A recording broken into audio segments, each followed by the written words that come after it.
What's up, everybody out there? How you doing? I want to say thank you for all of the love, the support, for you guys leaving comments. I appreciate it a lot. Thank you to those who are subscribing to the channel. Thank you so much. Thank you to the new viewers and you returning viewers. I appreciate it. We're talking about R&B diva today, Patti LaBelle. I was always going to discuss her. However, Valerie Reed, I think I'm pronouncing your name correctly, asked, hey, could you do a video on Patti LaBelle, Shaka Khan, and Phyllis Hyman? Well, for the past week or so, I've been in my Patti LaBelle mode. Like I have to have it in my mind and kind of get an idea of how I want to approach it. So Valerie just sped up, my discussion. All right. Whew. But anyway, I felt that one. That means I feel excitement, right? I'm wondering how I'm going to approach this one. But anyway, before I do that, though, I do want to talk to you guys about my book club. Yes. I Still Say Yes, okay, by Joyce Cinderella Irby of Climax. She has a book out, all right? It's called I Still Say Yes. And if you are familiar with Climax, then you know that Climax have a song out in the late 1980s called I Still Say Yes, as well as a song called I Miss You, where Joyce Cinderella Irby, I can't get my hands right. She's over here somewhere. Joyce Cinderella Irby song lead on those hits. And anyway, she has a book out. I'll tell you more about the book club and how to join and how I'm going about, doing that process. But right now, just go out and get the book. I purchased my book on Amazon. I don't know if it's out in any bookstores, but you can definitely get it on Amazon. Again, I'm not affiliated with the book at all. I don't even think she knows that I'm actually, just promoting the book over here because I like it. There's no involvement on my part, anything like that. I just want to get to know more about the diva Joyce Cinderella Irby, as well as the Climax story. Okay? Now, I will go as far as saying this, just to give you a little tidbit about the book. She called Bernadette Cooper of Climax a frenemy. What? That's all I'm saying. A frenemy. I don't know what the tension would be between Joyce and Bernadette Cooper, but I'm interested in finding out. All right. All right. So moving right along, we are discussing, as I said before, diva Patti LaBelle, R&B diva Patti LaBelle. Well, I have a Patti LaBelle story. Whew. So Patti LaBelle is my mother's favorite singer, like period. My mother loves Patti LaBelle, all right? And that's how I became a fan of Patti LaBelle. It was just because my mother was a fan. And her music was always in my household. Anyway, so I'm young. I don't know how young I am. I can't remember. And I'm not quite sure when Sisters in the Name of Love came out. Sisters in the Name of Love is a HBO or Cinemax special that featured Dionne Warwick, Gladys Knight, and Patti LaBelle. I don't know, maybe 85, 86-ish. I'm not quite sure. Well, so it had to be maybe a Friday night or a Saturday night, or it could have been, no, it had to be a Friday night or a Saturday night for sure. So my mother and her friends, all right, her in-laws and their friends, all of that, they would play spades. And, be up all night playing spade. Music would, be playing, all of that. And so, the younger kids would be outside, what I'm saying, running around, playing, so on and so forth. Me, I have my young bud standing up there beside my mama, watching her playing spades, listening to the music, and then listening to them dish out the dirt on who dropped, kicked who that week. No, I'm just kidding. Anyway, so it was getting late, and so finally my mom was like, all right, you got to go upstairs, time to go to bed. That was it. My fun time was over. So I go upstairs, get ready for bed, and I'm not going to bed, right? You know that. Well, I decided to turn on the television. Yes, I was young. I had a TV in my room and I had cable. All right. So I turn on the TV and I see that Patti LaBelle, Dionne Warwick, and Gladys Knight are singing together. So I wanted to yell downstairs like, Mom, Patti LaBelle is on TV, turn the TV on. Patti LaBelle is on TV. Of course, I was not going to do that because my mother, if I wasn't following the rules, of course she was going to give me the smackdown, So I was like, I'm not going to tell her. But that's my little bit of Patti LaBelle story. I want to yell down those stairs and tell my mom Patti LaBelle was on television. I ain't do it at all. Now, one thing that I have to say about that special, Sisters in the Name of Love, check it out. If you haven't seen it, it's on YouTube. So check it out. The full length, special is on YouTube. And I see these three women and they are definitely look like they are enjoying themselves. They're singing together. They're sitting down at a table. They are talking. I'm young. I don't know. How old was I? Maybe about 10 or 11, maybe. I'm not quite sure. I probably was even younger than that. But anyway, I'm not knowing what they're talking about. I'm just listening to them sing. And I see like this sisterhood that's between them. And if you follow Patti LaBelle's career, if you follow Dionne Warwick's career, if you follow Gladys Knight's career, then you know that these three divas have definitely continued to be friends and have camaraderie between them, like even to this day, right? Now, see, oh gosh, y'all doing this to me already. Y'all know I don't like to dish out the dirt on who drop kicked who in these entertainment streets, you know what I'm saying? Literally and figuratively speaking. But it's just a little bit, not much. Some people probably would call this, being messy. I'm not being messy. I'm just, telling you what it is. Word on the street, though, was way back when that Dionne Warwick also had an issue with Patti LaBelle, over singing her. That's what I hear. Now, I don't know if it was this special or if they were just performing somewhere, period. But word on the street is that Dionne Warwick, I think, kind of mentioned it to Gladys Knight about it. I can't quite remember what, hold on, y'all. Let me stop. Let me put that allegedly. What Gladys Knight's response was, now, I'm pretty sure that Gladys Knight probably said, well, Dionne, you might want to just let her know so on and so forth, about it. But anyway, but that's what it was. But you know what? But here's what I'm getting to. I'm getting to that sisterhood.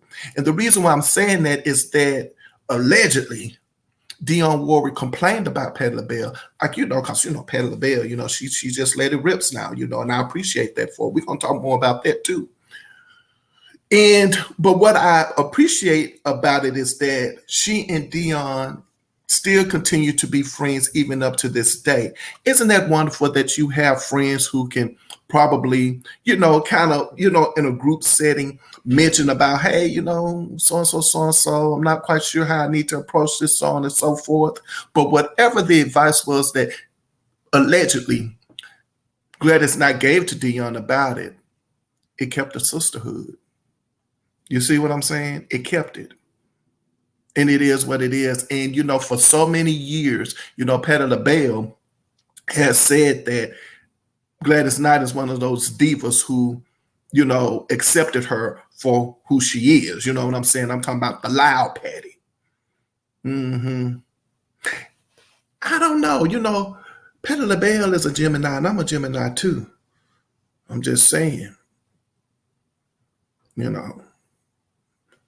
to know us is to love us now, I can see that loudness because it's in me too, because I was telling y'all about the last video, you can ask some of my friends and they'll tell you, I'll turn on the stereo and playing one of these divas that I'm talking about, and I play their song real loud, and then I sing louder than them. I do it, you know what I'm saying?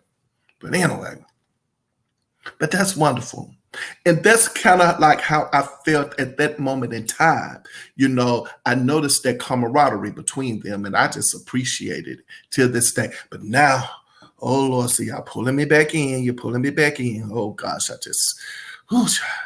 got to dish out some more dirt. But did you guys watch that verses between Patti LaBelle and Gladys Knight? I was very frustrated. I stopped watching verses. I really was expecting this verses. Like I knew that was going to be the verses of all verses for me. But I stopped watching verses because it seemed like every verse, I guess you want to call it, every verses, there seemed to be some kind of glitch or something that went wrong. And I'm saying to myself, like, this is getting on my nerves. I stopped. I have not, and you guys let me know if I'm mistaken, but I have yet to have experienced some verses that did not have any issues. I don't know what that's all about, but I did not like the way they handled Patti LaBelle's verses because, you know, they were pretty much, she was like, change the chord, this, that, and the other. Every track that was on Patti LaBelle's verses that they played, I mean, something went wrong in everything, you know. And one thing I liked about Patti LaBelle is that Patti LaBelle came up and she looked like, hey, I'm just here. I just want to have fun, so on and so forth. And she looked like she was really and truly enjoying herself on that verses. But now, Gladys Knight, on the other hand, I think Gladys Knight showed up to do battle. And not necessarily for battle with Patti LaBelle. No, I don't think that at all. I just think Gladys Knight showed up and said, hey, you know, we got this, you know, this stuff going on that will shut everything down, so to speak. So this is my opportunity to put on a show and to really and truly give a concert. And Gladys Knight, I don't know why I keep saying Dionne Warwick, but Gladys Knight definitely did that, you know. But then it looked like when it came Patti LaBelle's turn to do the verses, her song, Gladys Knight just sat in the chair like, all right, sister. You know, I know that's a little bit of messiness, but again, I really like the fact that, again, they continue to be, you know, have that sisterhood. I liked it. I liked it a lot. I really, truly do. But now let's get back to Dionne Warwick, and then we're going to talk a little bit more about Patti LaBelle. You know, I try to keep these videos down to 30 minutes, and it's about to get up to 13 minutes already. And I don't know. Hopefully I can squeeze all this in 15 minutes. And if I can't, then you know it'll be a part 2. I just can't promise you when I'm going to do the part 2. I'm just saying. But anyway. But now, if you recall, Dionne Warwick, when she redid Superwoman by Karen White, who's another R&B diva we're going to cover over here. You know, now, y'all, I ain't trying to be messy. I'm not trying to be. But I think there's some truth to that about Dionne Warwick saying, hey, Patti, you know, you singing a little too loud. You know, you people can't hear me. And you know what? I was very disappointed in Patti LaBelle's vocals on Superwoman. You can barely hear her singing. I say it again. You can barely hear Patti LaBelle singing on that song. Patti LaBelle doesn't have a lot of vocal time on that song, Superwoman, Dionne Warwick's. And I always wondered, like, are they, you know, hey, I think she probably was like, hey, Patti, you need to, you know, you ain't going to do all that on this song now. You know, we just going to sing it, this, that, and the other, and it is what it is. We going Oh, that's wonderful. I'm laughing, but it is what it is. But thank you. Although seriously, I'm being serious now. Thank you, Patti LaBelle. Thank you, Dionne Warwick. And thank you, Gladys Knight, for really and truly keeping the sisterhood together. I appreciate that because I don't think you guys realize, or excuse me, you ladies realize, but for me, when you did that verses together, it was almost like we were bringing back in that time, some sound-mindedness and some respect back into all that was going on at the time that you guys were doing your verses, because you are aware of everything that was going on, within, the country, the world, the nation, and certain people who was in charge at the time, So I appreciate that. But now let's talk about something else as it relates to Patti LaBelle that I find to be a little, interesting.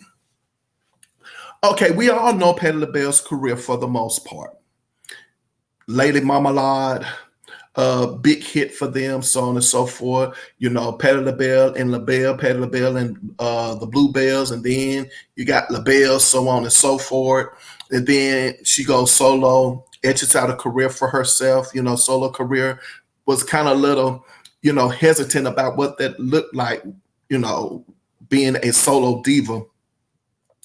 Had probably more misses than, hits when she was starting out in her solo career.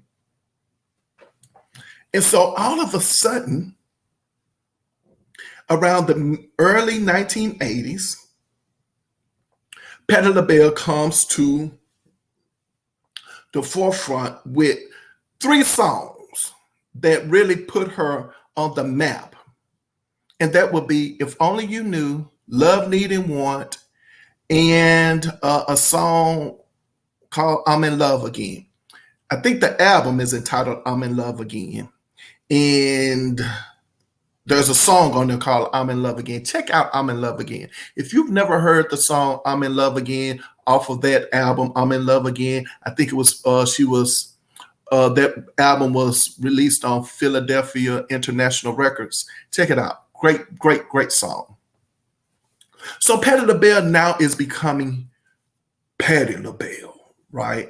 That's when I hear Patti LaBelle in my mother's household. Like If Only You Knew, Love, Need, and Want, like that song was played over and over again. I think they called them the 45s back in the day. My mom would have them. We had our stereo. My mom would play them.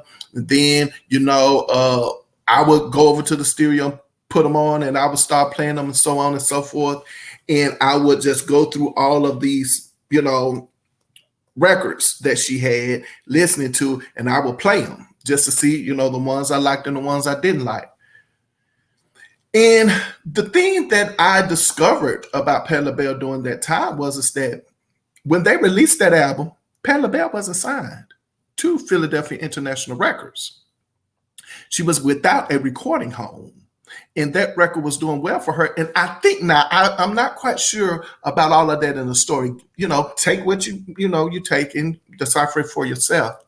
But I think in the early 80s, there was kind of like this slump, where, it was probably difficult for her as far as, going on touring and so on and so forth, like working out that business end of everything that was going on. Basically saying she's trying to find her way, even when she had the hit record, so to speak. And then Patti LaBelle shows up again in 1985 with New Attitude and Stir It Up on the Beverly Hills Cop soundtrack.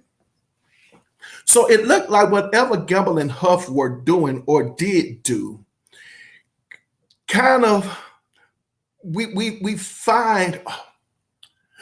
Okay, y'all, I don't know why this came in my head, and this is so funny. Oh my gosh. Why did I think of this? I never know where I'm going with these videos. I never know why this came to my mind. Okay, do you guys remember Sister Act, right? When Whoopi Goldberg is trying to get the choir together and sing on the same page, so on and so forth. I can't remember the nun that would just, sing into the rafters as as Whoopi Goldberg would say.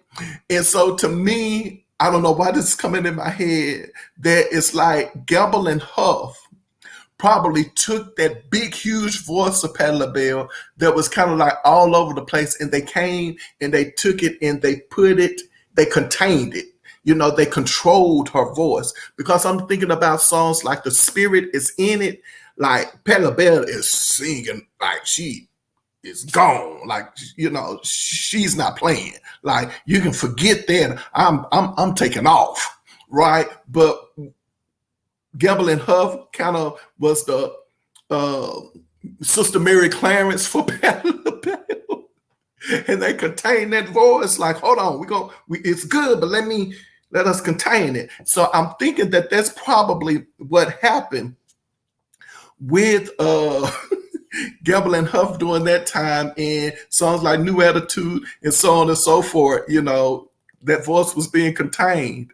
Oh, Patti, we love you. We love you. It's just a little some fun. We love you out there.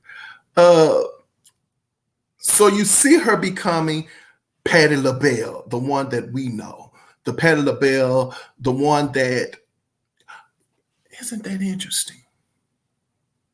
Patti, I have a question. If I had a question to ask Patti and she was like on my show, I would say, Patti, before you became a solo diva, was there ever a time where people was telling you to hush and that you was louder than them? Because in my head now, you know what I'm thinking about? I'm thinking about the fact that Patti LaBelle is about to take off and people don't want to see that. It's interesting. What do y'all think? Y'all think that now it's kind of like people are really and truly taking notice, and now they're trying to put their foot on somebody's neck? I'm glad you didn't let them do it, Patti, because Patti took off anyway. She was like, you can't contain it. That's all right. I do the slow build, right? So they're trying to contain it. Patti was like, okay, I'll let you think you contained mine. Watch out. I'm gonna show you something. I ease on up to it. What was that Brown said? A teeter-totter. A teeter-totter. Patti LaBelle teeter-tottered through the song. And then she was like, I'm let it rip, y'all. And we anticipate that every time she performs. We was like, okay, we send that way. She's like, baby, I'm gonna throw the mic. I'm gonna take off a shoe, an eyelash, something. But I'm gonna let you know that's that Gemini, y'all. I'm just letting you know. I told you I'm a Gemini. That's the Gemini in us. You know, you can't do it. We're not gonna let you do it. So Patti LaBelle becomes Patti LaBelle.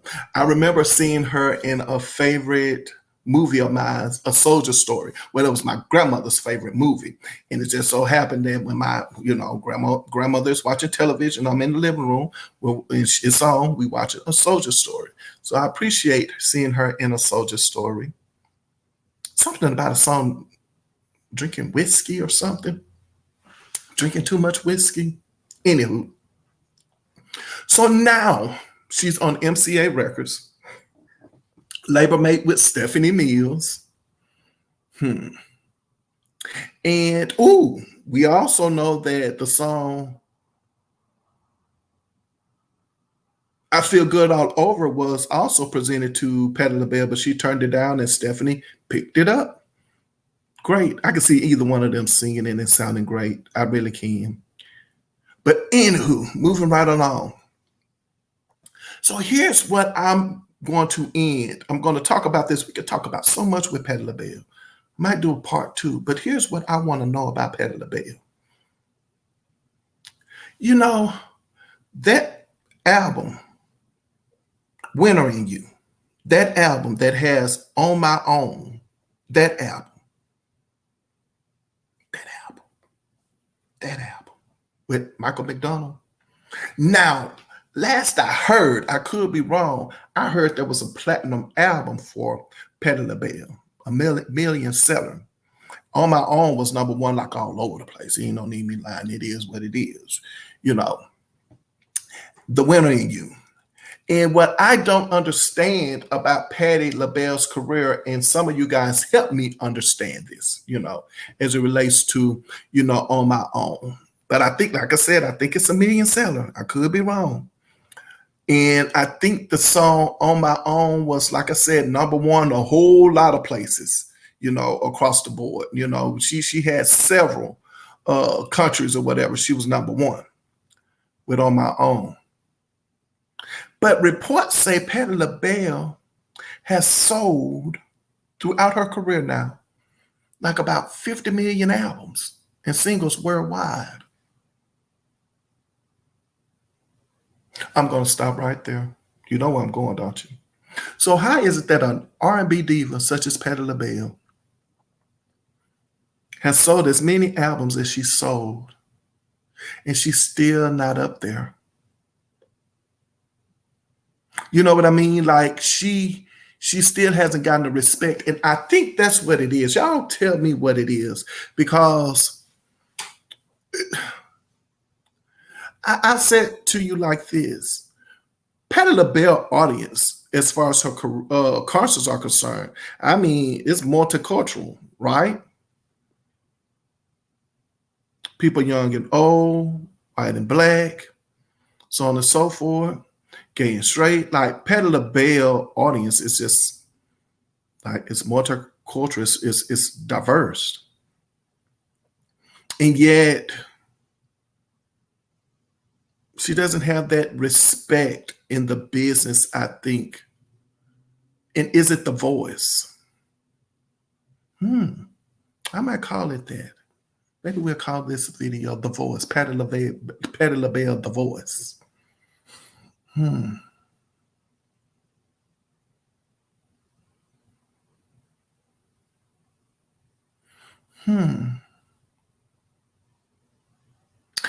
Patti LaBelle is also an artist that I like, that to me, I think she recognizes what she has, you know, the gift, that gift of song, that personality. You know, people who I know who have encountered Patti LaBelle have always said wonderful, nice things about Patti LaBelle.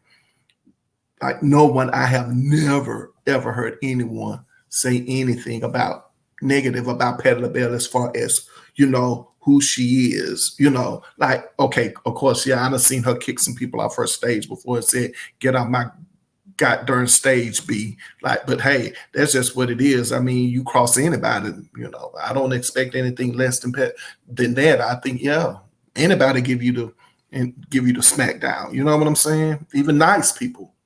So that's not where I'm going. I'm just saying, like, overall in general, like, she's very personable. She's approachable, you know, and all of that.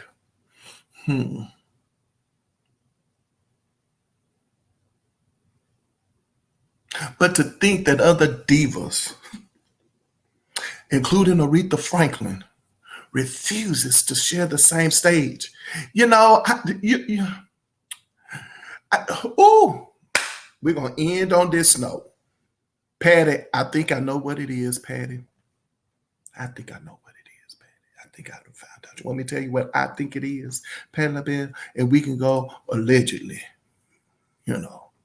Patti LaBelle, I think I know why other divas, so on and so forth, don't want to, you know, they want to hold you down, you know, and probably not give you your due.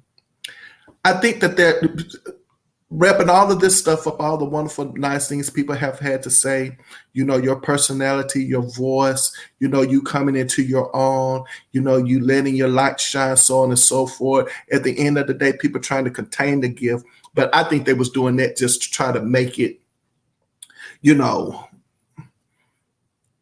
I don't think that they were trying to, Gabble and Huff was trying to contain it. That's just me being funny. I think that they was trying to get it to a place where, you know, to where it is now. I'll put it to you like that. But don't you think that some people have that glow and essence about themselves that when you're around them, you have to be your authentic self, like the mask definitely is shown, like who you are. Don't you think that just being around Patti LaBelle, if you have insecurities, it's going to show? You think that she's that kind of diva? You know what I'm saying? That kind of person, that she's so wonderful, she's so genuine, she's so her, she's so pure at heart. You know what I'm saying? Like she loves everybody, so on and so forth. That, yeah, that that, you know, people eventually, you know, they're going to show who their true colors if they're around you.